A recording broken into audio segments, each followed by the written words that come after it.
Hey, how's it going, y'all? So, I want to make my next video on working with adaptive athletes. Um, for those of you who follow my Instagram, know that I work with an amazing athlete. Her name is Brooke. She's completely blind, isn't totally like can't see anything. The only thing she knows is if it's day or night, and that's it. So the little background on that is Brooke's mother reached out to me about working with her daughter, and they came into the gym and started talking to me, and she was like, Brooke was honest. She's like, I'm blind. She had a year's worth of CrossFit experience working with a personal trainer before, but hadn't done CrossFit or anything fitness wise for quite some time. So I was honest. I told them straight up that I've never worked with an adaptive athlete. I was pretty confident in my ability to coach and teach somebody anything that they need to be taught, but just as much of a learning experience that it would be for her, it would be for me. So it would be a lot of trial and error.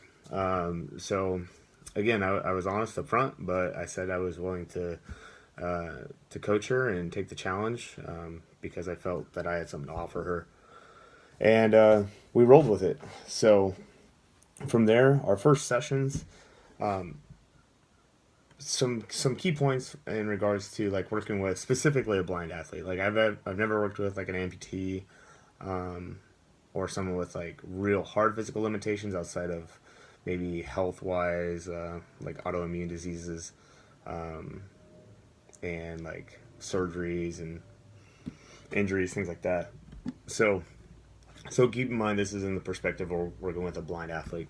So where I went with Brooke was focusing on the fundamentals first, and by fundamentals I mean body weight. So push-ups, sit-ups, air squats, pull-ups, but rows, and anything and everything that had to do with body weight, I exhausted that. So the nice thing with Brooke is how we initially started was an introduction to the gym and orientation of where everything is. So that way when she comes in there, she knows where everything's at every single time. We have a set routine as far as she comes in. She goes to the rower, puts the rower down. She does a 5 minute row. From the rower, we do our stretches. And it's basically a set routine of stretches. The main things that we focus on for her is legs. So she does this routine that she knows, but she knows where I set up this foam mat and a bench. It's always at the same distance. I line it up at the same spot. After that, we go to the squat rack because I only see her twice a week, so I try to focus heavily on squat development as far as a strength portion. Outside of, she doesn't care to do competitions and things like that. So, having a 5x5 clean set just doesn't make sense. So we go through our squat work, and then after that, we normally do either skill development, so something that we've already worked on, and we're gonna spend anywhere from 5 to 8 minutes just kind of refining that skill. So sometimes like an EMOM or something, or we work on a new movement.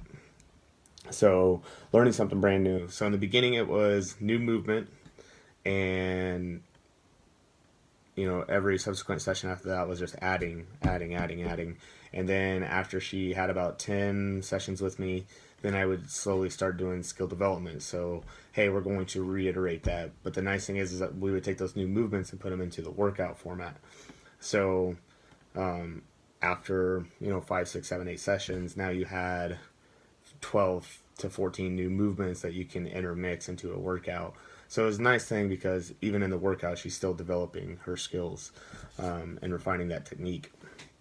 So that made it pretty nice. So we've basically stayed with that routine ever since we started. And what that does, though, is it allows her to be familiar with the process. So nothing like really surprises her, and that was my biggest fear is like I don't want to start off like, hey, we're going to do this warm up differently. Sure, I'd love more variance, and sometimes we do, but generally it's pretty set. So, briefly talking about how to introduce a new movement. So, in obviously, I'm going to talk in the form of CrossFit. For those of you who don't know me, I'm a CrossFit level 2 trainer.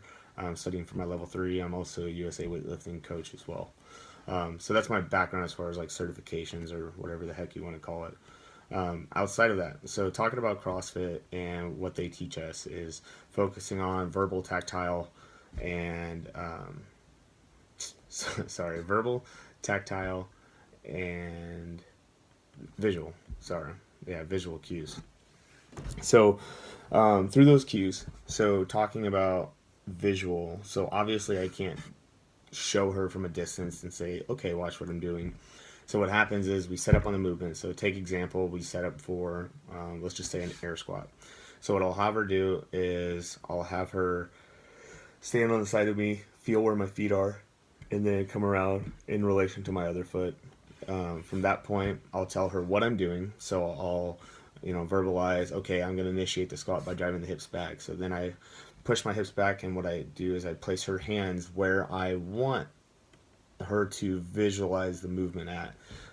So what this does is it kind of gives her a frame by frame where she can kind of build the movement in her head.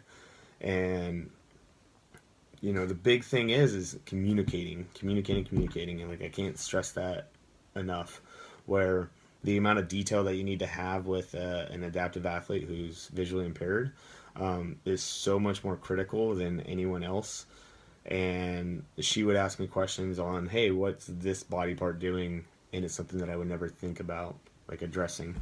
So I think that's been huge for development for myself as a coach, because it makes me kind of think outside the box, like what else is she needing to know about this movement in order to be kind of more proficient in it. So from there, after we go through the whole movement, as in I'm demonstrating and she's feeling the movement and I'm verbalizing it, so now I'm going to have her perform the movement. So when she performs the movement, I'm making sure that I'm essentially doing the same thing but in reverse. I'm tapping her on her hip or on her waist to show her like, okay, initiate the hip back right here.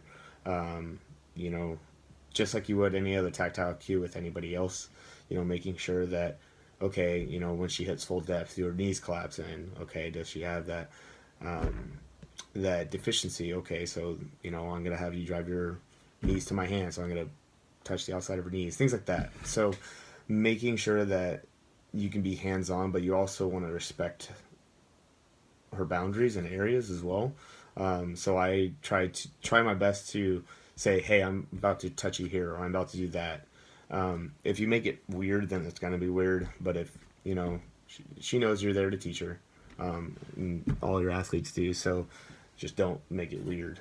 But that's really how we refine our movements, and that's pretty universal with a barbell. That's with body weight, really doesn't matter. I've used that for every single one. Excuse me. So, the last part is be really patient. You got to be patient.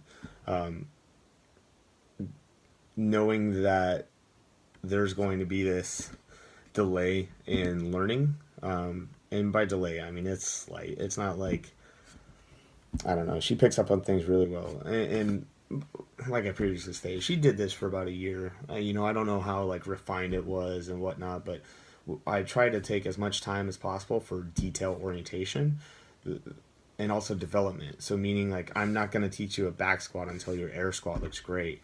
And I'm not going to teach you the back squat until you've done like a goblet squat with a kettlebell.